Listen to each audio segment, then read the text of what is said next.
सोहावा में बरसाती नाले में रिक्शा बहने से 2 अफराद जा बहक होने का वाकया, गफलत बरतने वाला ड्राइवर गिरफ्तार कर लिया गया।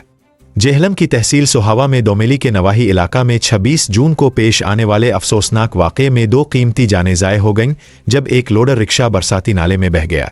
थाना दोमेली पुलिस ने वाकये का मुकदमा दर्ज करते हुए रिक्शा ड्राइवर को गिरफ्तार कर लिया है। पुलिस के मुताबिक गुजरात के रिहायशी रिक्शा ड्राइवर यासिर ने शदीद बारिश के बाइस भरे हुए बरसाती नाले से गफलत और लापरवाही के साथ रिक्शा गुजारने की कोशिश की, जिसके नतीजे में रिक्शा पानी के तेज बहाव में बह गया। इस हादसे में 2 अफराद 60 साला आरिफ और 40 साला बूटा डूबकर जा बहक हो गए, जबकि 6 अफराद को बचा लिया गया। SHO थाना दोमेली और उनकी टीम ने फौरी कार्रवाई करते हुए मरकजी मुल्जिम यासिर को गिरफ्तार कर लिया। पुलिस का कहना है कि रिक्शा ड्राइवर को ठोस शवाहिद की बुनियाद पर अदालत में पेश किया जाएगा।